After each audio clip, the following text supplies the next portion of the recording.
করতোয়া ছাড়াও নাগর, ইছামতি এবং যমুনা নদী প্রবাহিত হয় আমাদের পরিমাটি পৌঁছে। 12টি উপজেলা নিয়ে গঠিত বগুড়ার ইতিহাস সমৃদ্ধ ও গৌরবময়। প্রাচীন বন্ড ছিল। বগুড়ার অর্থনীতি কৃষিভিত্তিক। ধান, আলু, লাল মরিচ, শাকসবজি এবং পাট আমাদের প্রধান ফসল।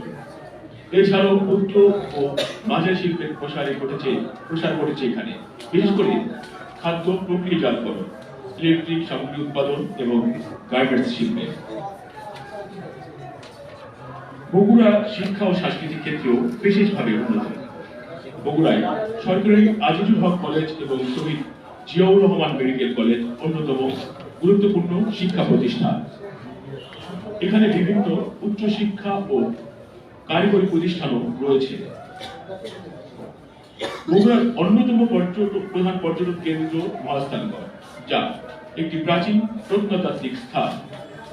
এছাড়া করত নদীর তীর, ভাসু বিহার, গোবিন্দ ভিটা প্রভৃতি স্থাপত্যিক নিদর্শন বগুড়ার পর্যটন আকর্ষণের কেন্দ্রবিন্দু। বগুড়ার মানুষ সাংস্কৃতিক দিক থেকে অনেক সমৃদ্ধ। এই জেলায় বাউল গান, পালা গান এবং যাত্রাপালার জনপ্রিয়তা রয়েছে। এছাড়াও গ্রামীণ মেলা, পিঠা উৎসব এবং ধর্মীয় সামাজিক অনুষ্ঠান বগুড়ার সংস্কৃতির অন্যতম অংশ।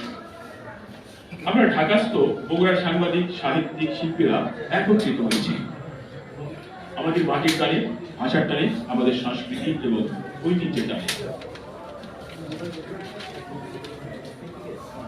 আমরা বগুড়াকে ধারণ করি, বগুড়াকে নিয়ে আমরা স্বপ্ন দেখি।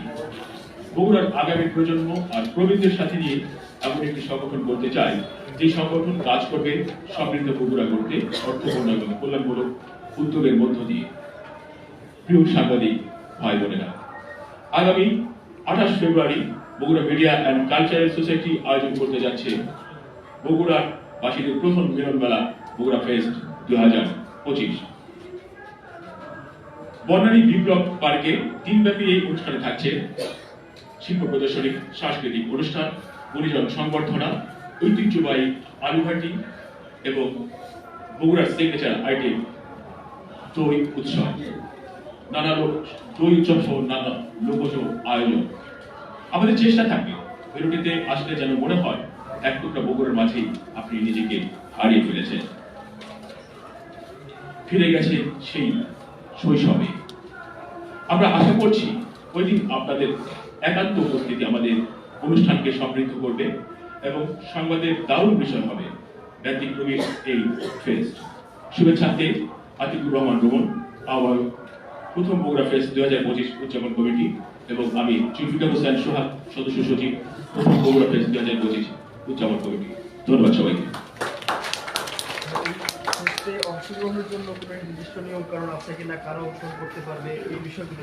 আচ্ছা, এই ফেস্টে অংশগ্রহণ বাংলাদেশের যে কোনো মানুষ, আমি একটু একটা ব্রিফ করেছি, বাংলাদেশের যে কোনো মানুষ যারা বগুড়া সম্বন্ধে জানতে চায়, বগুড়ার পর্যটন সম্বন্ধে জানতে চায়, বগুড়ার মানুষ সম্বন্ধে জানতে চায়, বগুড়ার সংস্কৃতি সম্বন্ধে জানতে চায়, এরকম যে কোনো মানুষই এখানে অংশগ্রহণ করতে পারবে।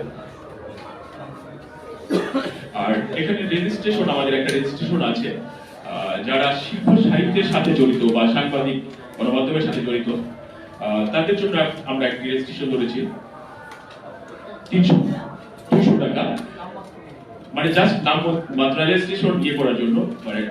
আর একটা হচ্ছে যারা শিল্প সাহিত্যের সাথে জড়িত নয় অথচ বগুড়া সম্বন্ধে তাদের ব্যাপক আগ্রহ আছে, তারা অংশগ্রহণ করতে পারবে। সেই ক্ষেত্রে আমরা তাদেরকে তারা অংশগ্রহণ করতে পারবে এবং অবশ্যই রেজিস্ট্রেশনের মাধ্যমে তারা অংশগ্রহণ করতে পারবে না।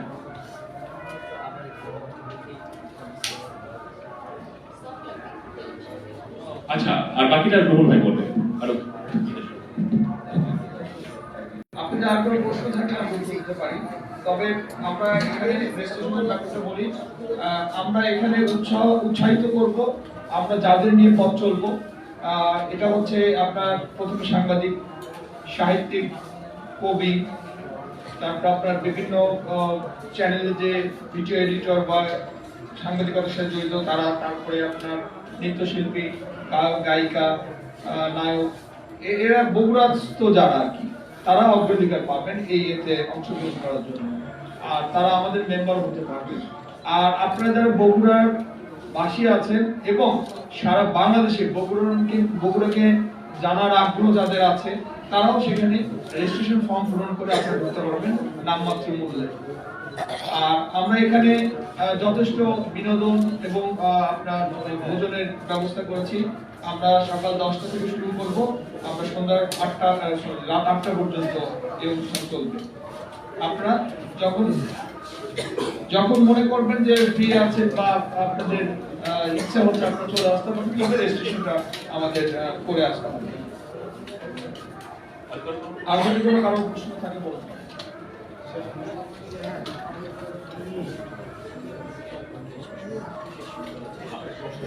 কোনো প্রশ্ন আছে? ঠিক আছে, তাহলে আমি শেষ করছি। আল্লাহ হাফেজ। আমাদের জন্য সবাই দোয়া করবেন। আপনার নাম সবাই।